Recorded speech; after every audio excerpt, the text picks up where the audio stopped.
यह स्टोरी है एक ऐसे पिता की जिसने अपनी बेटी को एक कार एक्सीडेंट में खो दिया था। पिता ने तय कर लिया था कि अब आने वाले वक्त में मेरी बेटी को जिंदा रखा जाएगा, उसका नाम जिंदा रखा जाएगा।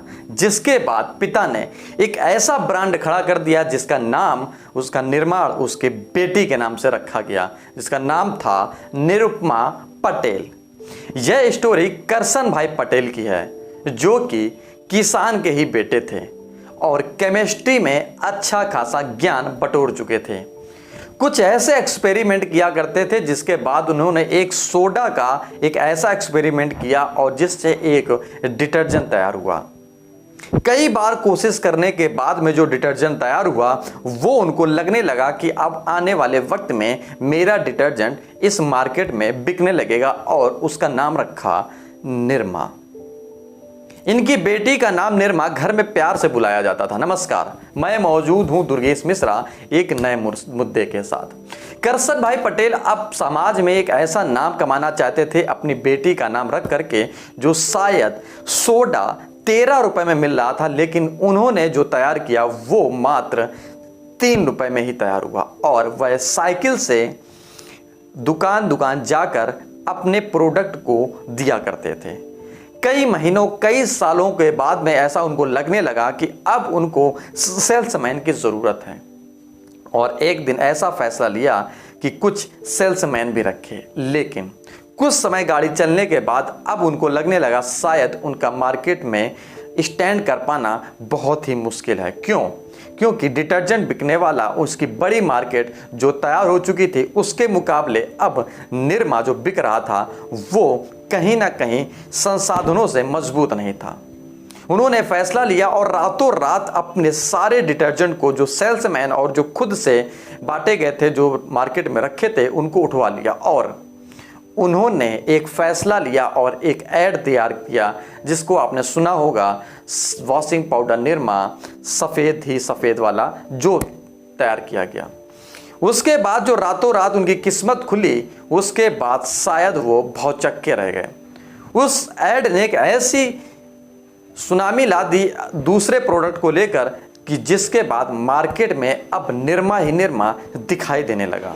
उन्होंने जो रातों रात ये चीज़ें बदल दी, वो एक चाहते थे कि मार्केट में बड़ी संख्या में डिमांड आए और वो चीज़ गेंद उनके पाले में आ गई। करसन भाई पटेल अब जिस पाले में गेंद उनके थी, अब रिटेल में वह जो करसन भाई कहते थे वह अब लोगों को यानी कि रिटेलर को मानना पड़ता था। लेकिन पहले ऐसा कतई भी नहीं था।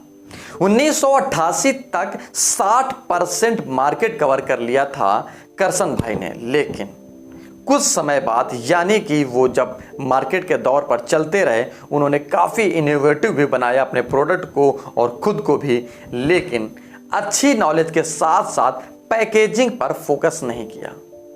और एक वक्त ऐसा आया कि 1988 में जो मार्केट 60% पे शेयर था वह 2015 में 12% रह गया और 2019 में मात्र 6% रह गया। इस 6% रहने के बाद अब लगने लगा था कि शायद मार्केट से निरमा गायब होने लगा था। ऐसा कारण क्या था? कई सारे ऐसे कारण थे। इन्होंने जो शुरुआती दौर था वो भारत डेवलप की ओर जा रहा था और लोगों को सस्ते प्रोडक्ट की ओर भाग रहे थे। तो जो 3 रुपए में प्रोडक्ट तैयार किया गया था वो लोगों को काफ़ी आकर्षित कर रहा था और यूजफुल था। लेकिन सन 2010 के बाद अब भारत की स्थिति बदलने लगी। लोग क्वालिटी के साथ अब अच्छी पैकेजिंग भी चाहते थे। निरमा ने क्या किया था? पैकेजिंग पर फोकस नहीं किया था, लेकिन क्वालिटी पर फोकस किया था। इसके बाद उन्होंने सोनाली बेंद्रे को उतारा और जिनको कोई नहीं जानता था उस समय, लेकिन जो उन्होंने डेली सॉप भी लॉन्च किया उसके बाद सोनाली बेंद्रे को भी जानने लगा और सॉप के भी जानने लगा। उसमें उन्होंने सोनाली का नाम लिया, कई सारी महिलाओं को प्रमोट करने के लिए नाम लिया, क्योंकि उनका मकसद था कि भारत में महिलाएं डिटर्जेंट यूज करती हैं सबसे ज़्यादा। इसलिए फोकस उन्होंने किया सिर्फ महिलाओं पर। लेकिन वक्त बीतता गया और सस्ते माल के साथ साथ उन्होंने अब ऋतिक रोशन को भी उतार दिया।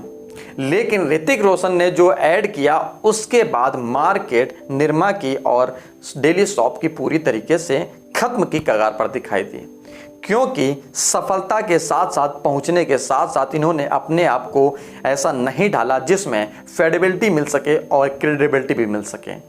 अब बता दें कि आखिर इनके पीछे हटने के रास्ते क्या थे।